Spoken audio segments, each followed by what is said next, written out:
నమస్తే, welcome to ATV. ఈరోజు ఖమ్మం జిల్లా ఏదైతే వెలుగుమట్ల బాధితులకు సంబంధించి తెలంగాణ జాగృతి అధ్యక్షురాలు కల్వకుంట్ల కవిత గారు తన పార్టీ ఆఫీస్లో నిరవధిక నిరాహార దీక్ష చేపట్టారు. సో ఏదైతే ఈ ప్రభుత్వం కక్షపూరితంగా పేదవాళ్ళు ఇళ్ళు కూల్చే కార్యక్రమం పనిగా పెట్టుకుని హైడ్రా పేరుతో ఈ తెలంగాణ రాష్ట్రం మొత్తం కూడా ఇటు ఆదిలాబాద్ నుంచి అటు ఖమ్మం వరకు మొత్తం కూడా కూల్చివేతల కార్యక్రమం చేపట్టింది. సో దీనికి సంబంధించి కల్వకుంట్ల కవిత గారు ప్రొటెస్ట్ చేశారు. ఆమెను అరెస్ట్ చేయడం జరిగింది. దానికి సంబంధించి పెద్ద ఇష్యూనే తెలంగాణ రాష్ట్రంలో నడుస్తూ ఉంది. అసలు పేదవాళ్ళ ఇళ్ల జోలికి ఎందుకు వెళ్తుంది ఈ ప్రభుత్వం? ప్రజాపాలన పేరుతో సాగిస్తున్నటువంటి ఈ కార్యక్రమాలన్నీ కూడా ఈరోజు ప్రజల్ని ఇబ్బంది పెడుతున్నట్టు విధంగా కనిపిస్తూ ఉంది. సో కల్వకుంట్ల కవిత గారు ఏం చెప్తారు? ఎందుకంటే తెలంగాణ రాష్ట్రంలో ప్రజా పరిపాలన సాగుతుందా? 6 గ్యారెంటీలని కొంత మోసం చేశారు, 420 హామీలను ఇంకొంచెం మోసం చేశారు. టోటల్ ఈ రాష్ట్రంలో పరిపాలన కంటే ఘోరమైనటువంటి దాష్టికాలు ఎక్కువ జరుగుతున్నాయి అనేది వాళ్ళ వాదన కింద కనపడతా ఉంది. సరే, అక్కతో మాట్లాడదాం.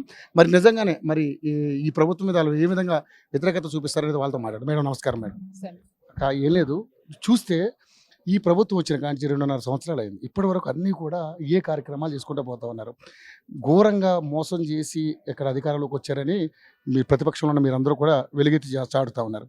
కానీ ప్రజాపాలన పేరుతో సాగిస్తున్నటువంటి ఈ పరిపాలనని ఏ విధంగా చూస్తారు? అంటే ప్రధానంగా ఇది ప్రజా పాలనలాగా లేదండి, ప్రజా రోదన, ప్రజా వేదన అంటే పర్ఫెక్ట్గా సరిపోతుంది. ఎందుకంటే ఈ 2.5 సంవత్సరాలలో ప్రతి నిత్యం ఎక్కడో దగ్గర బుల్డోజర్ తిరగడము, పేద ప్రజల్ని బయటేయడము, రోడ్ల మీద పడేయడము, మూసీ సుందరీకరణ పేరుతోని వేల కోట్లు ఖర్చు పెట్టడము, బ్యాంకుల నుంచి లోన్లు తేవడం, వరల్డ్ బ్యాంకుల నుంచి, ఇంతవరకు డిపిఆర్ ఇవ్వకపోవడం. అంటే ఒక పక్క పారదర్శకత లేదు, ఇంకో పక్క ప్రజల పట్ల ప్రేమ లేదు, అసలు చేస్తున్న కార్యక్రమం పట్ల అవగాహన లేదు. మొన్నటిదాకానేమో 5,000 కోట్లు గాంధీ స్టాచ్యూ అన్నారు. నిన్న ముఖ్యమంత్రి గారు 70 కోట్లే కదా, అంతగా ఎందుకు అంటున్నారు, మేము ఎప్పుడు చెప్పాము 5,000 కోట్లు అని ఆయన మాట్లాడుతున్నారు. అవ్వచ్చేమో అదేదో వారి సొంత డబ్బులాగా.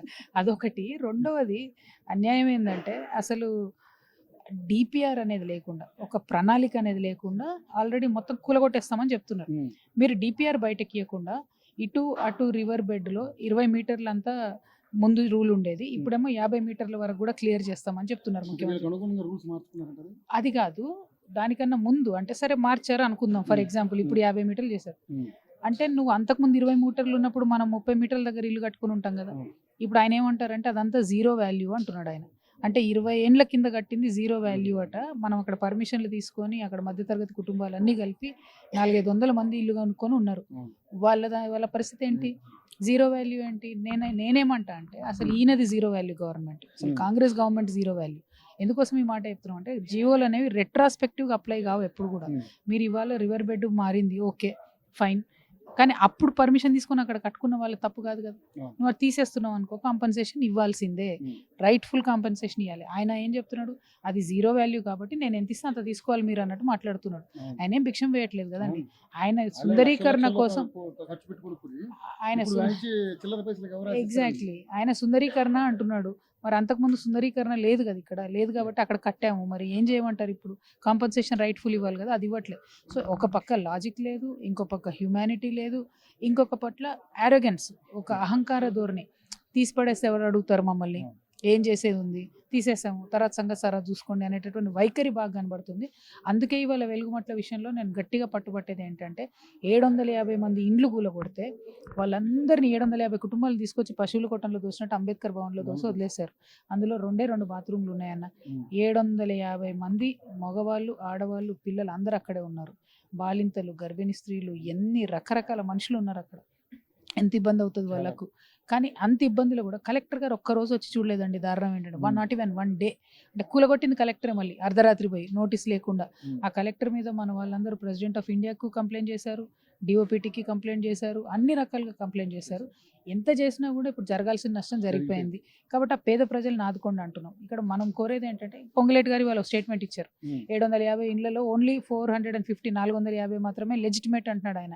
నేనేమంటా, నువ్వు లెజిటిమేట్ ఇల్లు కూలగొట్టేవి ఎందుకు అసలు? ఫస్ట్ ఆఫ్ ఆల్ లెజిటిమేట్గా వాడు అక్కడ ఇల్లు కట్టుకుని నువ్వు ఎట్లా కూలగొడతావు ఫస్ట్? అసలు అది చెప్పండి మీరు సమాధానం. అంటే చెప్పరు.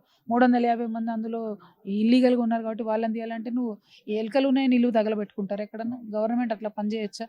అట్లా పనిచేస్తుంది ఇవాళ. ఎంక్వైరీ లేదు, నోటీస్ లేదు. అంటే బేసికలీ ఏంటంటే దాని వెనుకున్న కుట్ర, ఆ 30 ఎకరాల ల్యాండ్ ఇప్పుడు 2 హైవేల మధ్యలో తయారైంది. ఒక మంచి బిగ్ గోల్డెన్ కేక్ లాగా ఉంది. అది వాళ్ళు ఎవరో ప్రైవేట్ వాళ్ళకి ఇవ్వాలి. అది ఇవ్వాలి అంటే ఏం చేయాలి? ఇక్కడ ఉన్న పేదవాళ్ళని బయటికి పంపాలి. అది అందుకని పేదవాళ్ళని బయటికి పంపారు. సో అందుకని మేమేం డిమాండ్ చేస్తున్నామంటే, ఈ ప్రభుత్వాన్ని ఇక్కడ ఒక దగ్గర నెగ్గనిచ్చామంటే ఇదే మళ్ళీ వీళ్ళు రేపు కరీంనగర్ చేస్తారు, వరంగల్ చేస్తారు, హైదరాబాద్ చేస్తారు, తెలంగాణ అంతటా పేద ప్రజలు ఇల్లు కూలగొడతారు. కాబట్టి గట్టిగా ఇక్కడ పట్టుబట్టి క్వశ్చనే లేదు, మీరు ఎక్కడ కూలగొట్టారో అక్కడే ల్యాండ్ ఇవ్వండి, అక్కడే బిల్డింగ్ కట్టివ్వండి అని చెప్పి మేము దీక్షకు దిగడం జరిగింది. నేను డాక్టర్ విశారదన్ గారు ఇద్దరం కూడా సంయుక్తంగా ఈ ఉద్యమం చేస్తున్నాం. కాబట్టి ఇద్దరం దీక్ష చేస్తున్నాం. మా ఇద్దరిని అరెస్ట్ చేసి పొద్దున నన్ను జాగృతి ఆఫీస్ దగ్గర వదిలేశారు, వారిని వారి ఆఫీస్ దగ్గర వదిలేశారు. సో ఎక్కడోళ్ళం అక్కడ దీక్ష చేస్తున్నాం. ఇంకో పక్క మాతో పాటు అరెస్ట్ అయినటువంటి ఒక 13 మందిని దారుణంగా కొడుతున్నారు. వాళ్ళని మాత్రం రిలీజ్ చేయాలని డీజీపీ గారికి నేను హెచ్చరిక చేస్తా ఉన్నా, రిక్వెస్ట్ కాదు. ఎందుకంటే మా కార్యకర్తల మీద చెయ్యి వేస్తే మాత్రం ఊరుకునేదే లేదు. వాళ్ళు తప్పు చేయలేదు, ప్రజల పక్షాన పోరాటం చేస్తున్నారు. మీరు అరెస్ట్ చేయండి, that is your right. But hitting no, కొట్టడం కుదరదు, కష్టం. కానీ మేడం ఇక్కడ ఒక పాయింట్ రైజ్ చేస్తున్నారు అదే కాంగ్రెస్ పార్టీ వాళ్ళు. ఏదైతే ఇదే గత ప్రభుత్వంలో ఉన్నటువంటి కేసీఆర్ గారు ఎక్కడైతే అక్రమంగా ఇళ్ళు కట్టినా ఏ నిర్మాణాలు చేసినా కూడా గవర్నమెంట్ ల్యాండ్లో నిర్దాక్షిణ్యంగా కూల్చేయచ్చు, వాళ్ళకున్న రూల్ మనకు ఎందుకు ఉండకూడదు నేను మాట్లాడుతున్నాను. ఇక నేను ఏం చెప్పాలి ఈ ఆర్గ్యుమెంట్కి? దానికి ఆన్సరే లేదు కదా. ఇక్కడ జరిగింది మాత్రం వేరే వేరే హైడ్రాలో కూడా అట్లానే చేస్తున్నారు. నది మధ్యలో కట్టుతున్న పెద్ద పెద్ద బిల్డింగ్లేమో కూలగొట్టారు, పక్కన ఉండే చిన్న చిన్న వాళ్ళని ఎత్తే అవసరం పడేశారు. 15,000 పైచీలకు ఇండ్లను ఖాళీ చేపించారు మూసి పరిసర ప్రాంతాల్లో.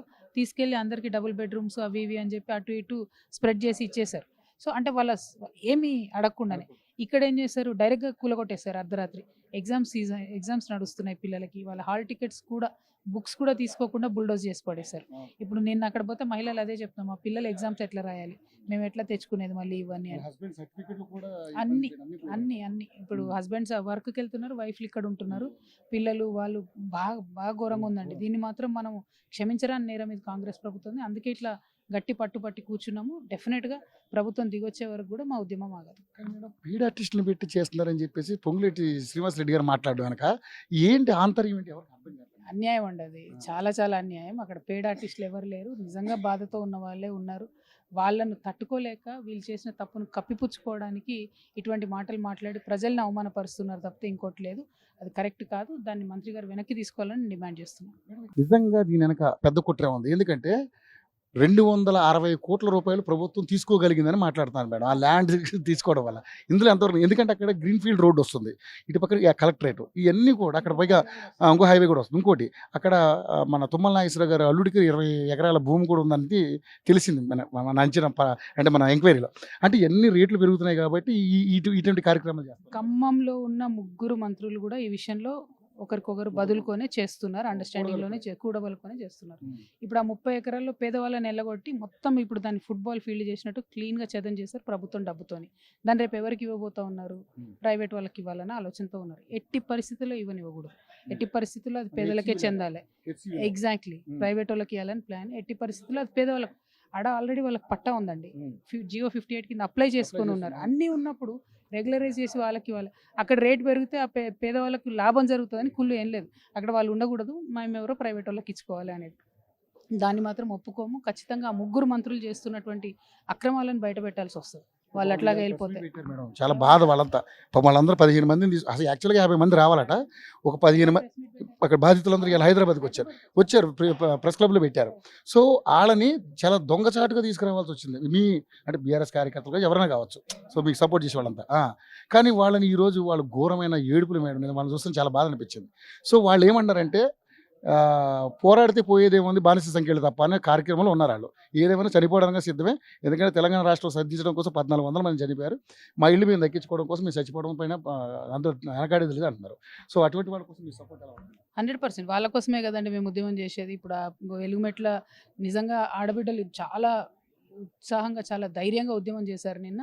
అదే ఒరవడి కొనసాగించాలని నేను కోరుతా ఉన్నాను వాళ్ళని. ఎందుకంటే ఇది మన హక్కు, మీకున్న హక్కుని కాలరాస్తుంది ప్రభుత్వం, క్షమించకూడదు, పోరాటం ఆపకూడదు. మీలాంటి వాళ్ళు చేసి సాడిస్టిక్ ఆనందం అంటున్నాడు ముఖ్యమంత్రి గారు. వద్దులేండి, థ్యాంక్ యూ. జై తెలంగాణ. Okay, right. కవిత గారు, ఏదేమైనా వెలుగుమట్ల బాధితులకి అండగా ఉంటాము.